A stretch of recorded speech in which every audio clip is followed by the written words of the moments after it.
Welcome back to Derailed. I'm Vince, this is Ben, and this is Rob. Did I get that right? Yeah, I got that right. Okay, Kingdoms of Amalur Reckoning is locking the House of Valor questline behind an online code. We did that. We've seen that before with Arkham City's Catwoman content, and now this. What do you think about that, Ben? I think it's absolutely silly. It's not going to increase sales. It's not going to do anyone any good. It just means people aren't going to play that part of the game. Not everyone, obviously, but the majority of people, they want to turn on their console. They want to play a game. They want to buy a game used. They don't want to be online constantly. They don't want to validate their game.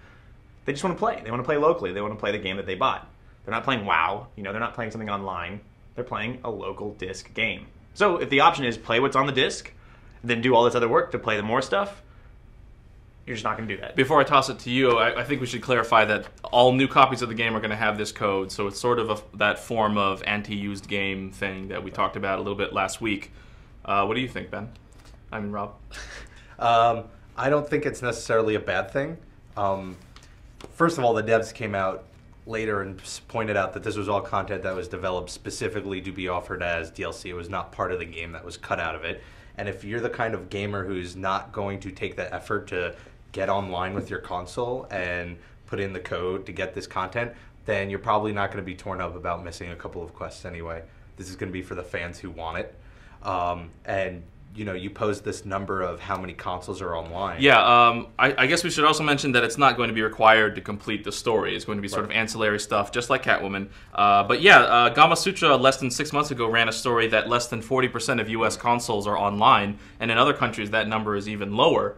So there's a striking number of people for whom this is going to pose a problem if they want the full experience, which is this sort of concept that we struggle with. Now it's going to give them more incentive to get their consoles online. Like, why is that a good thing now? What, to get more consoles online? Yeah. Because it sets up that online infrastructure that allows you to offer more services. You're talking last week about I think it's just another way for game companies to nickel and dime people. Well, the real question... PSN's free. I think that brings up the question is it a good thing for whom, right? Like, who wins and loses here between retailers like GameStop, publishers like EA in this case, and the consumer? I think everyone loses in the long run, but in the short run, it's going to be the players who lose.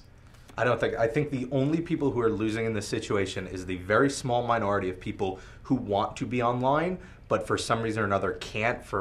They live in some super remote area that doesn't offer it. If you're the type of gamer who has access to the internet and you care about this sort of content, you're going to get on and you're going to go through the 5 minutes it takes to get this set up. If you're the type of gamer who doesn't care, then it's not going to kill them that they don't have this content. So they're not going to lose there.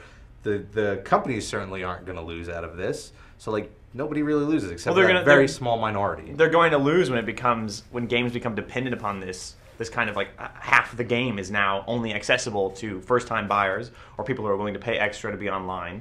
Do you know what I mean? Like, this may not be that bad right now, but if it opens the gate and opens the door towards like more proprietary and more like protection on extended gameplay, it's just going to ruin the games for everyone. Well, no, again, that only hurts the small, shrinking minority. Well, what about in a year when someone wants to buy it used? That should be your right. Like, well, they'd have Kingdoms to buy. of Amalur is a year old. They'd have to buy a code. They'd have to buy a code or something to get that. In addition to buying the game, in most cases, the cost of the code and a really old, like year-old game, still come out lower than the full price of the game. What this is combating is GameStop, who has this practice of buying games a week after they come out used and then reselling them for $55 and just knocking $5 off. I don't like that. However, in the case of GameStop, what we saw with the Arkham City Catwoman codes is that it's you need that code unless you get it used from GameStop. If you get it used from GameStop, they would include the code for you. So it's a way. So once again, used games besides GameStop was the one that suffered. Who's getting hurt there? GameStop makes a big enough of a fuss about it, and it doesn't hurt their sales. But meanwhile, the players who I should have the right to loan my game out. I should be able to say, "Hey, this game was fantastic. You should play it," and then not be like, "Oh, well, you don't even get a certain portion of it that I enjoy." But that's the product they're making. They're offering that game experience, and in most cases you know that's what you're getting into when you buy this game. Right, and so when people don't like that and that hurts sales, but it's not going to everyone losing. Let me ask you something. You can't lend your ebook to somebody well, unless you lend them the whole device or you turn to piracy. Well, that's a huge hasn't problem hurt- I have with ebooks. Right, but that's still that is a largely growing industry, and it's not slowing down just because people can no longer. But lend my books to each whole other. my whole thing about it is ebooks versus a paperback book or a hardback book. Right. Ebooks are cheaper, so Yeah. you're paying less money, but you lose that ability to loan it out. So if I download a game, that game should be cheaper because I I'm won't losing the argue ability against It's to the- loan it out. But it's- if I buy that game on hard disk, I'm paying that full price. I'm paying for the shipping. I'm paying for the packaging. I'm paying for all this extra costs. In addition to development, It's this I should idea. have that right to loan it out. It's the idea of ownership versus licensing. rights, Absolutely. right? And Once that's- I buy something- that's a tricky thing that we're dealing with these days. We should contextualize also, because it's a new property, you may not have an idea of what a house is in the game. If you're familiar with the Elder Scrolls series, which this game sort of is very similar to, it seems to be like a faction, right? Like you see the House of Ballads in the demo. This is the House of Valor, which I assume that sounds like the Warrior Guild, sort of. That would be a good name for that.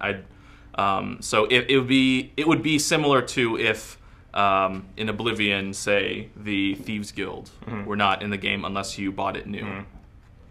So let us know what you think if you're going to be picking up the House of Valor and who you think won between these two folks.